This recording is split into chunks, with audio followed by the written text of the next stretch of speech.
Today, I would talk to you on a subject called Why Should I Go to a Mall?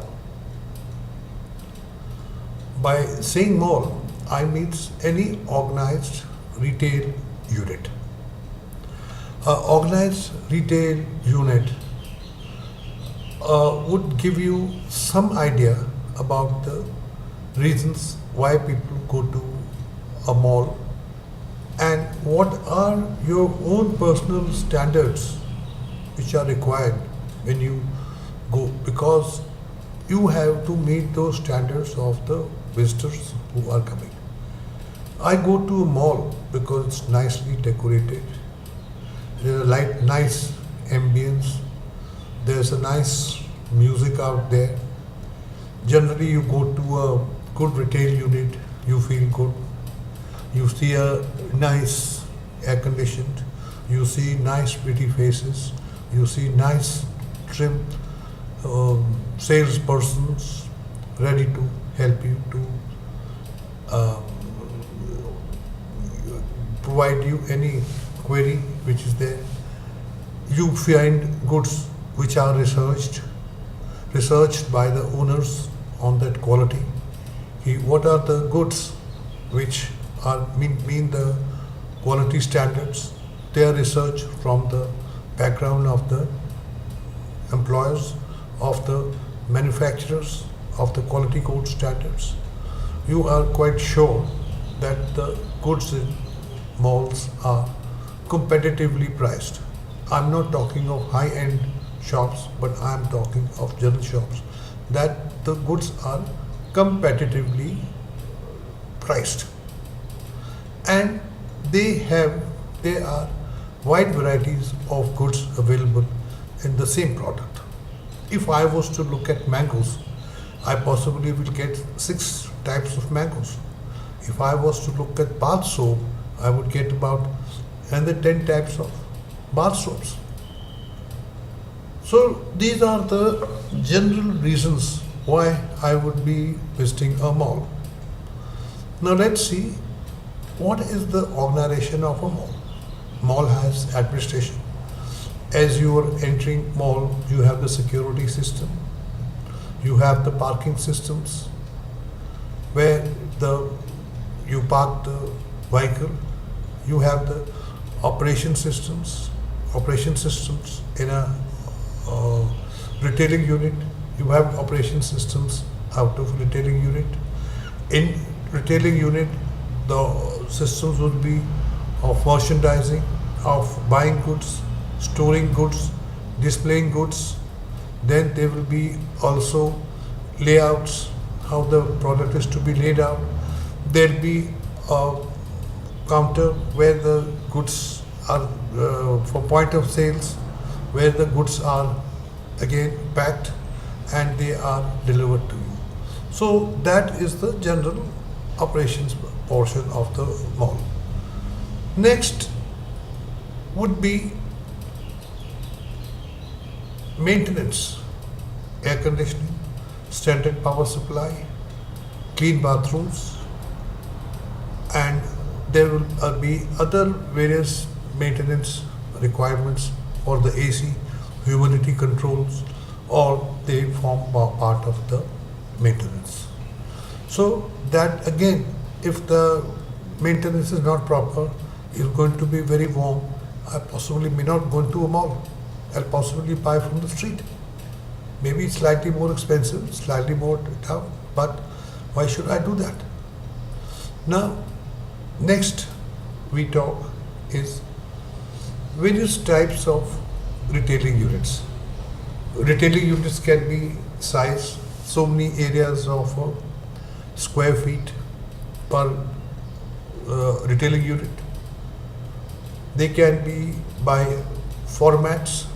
By formats, it can be discount stores, it can be specialty stores like for golf items, it can be various kinds of formats may be built into the thing, like discount stores, specialty stores, multi-brand stores.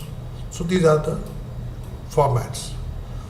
Then the types of unit could be by products, outdoor, golf, fishing, sports, tennis, all under one. There could be lifestyle stores only selling household items, or there could be specialized stores only for selling furniture. So again, the retailing units can be because of products itself. Why I'm telling you is I'm trying to create a picture in your mind of the retail. And these are the essential things which you should know about retail. Then it could be by ownership. The retailing unit could have been owned by government. It can be owned by cooperative. It can be owned by Indian chain. It can be owned by the manufacturer who has made his own retail shops. It could be owned by multinational companies who are onto basis of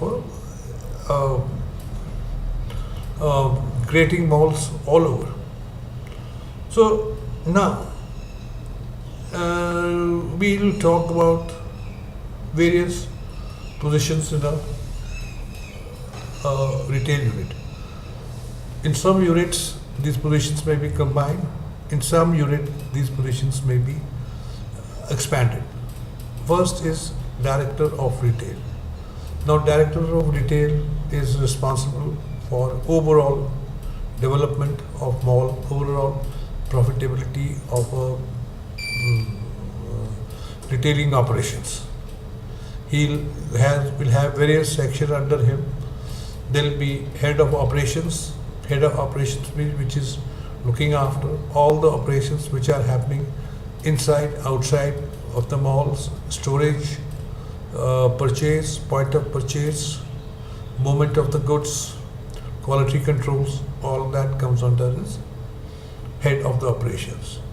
Then there can be Director of Business Development, whose job is to develop new businesses, get hold of new projects, new developments, additions to your own product extension.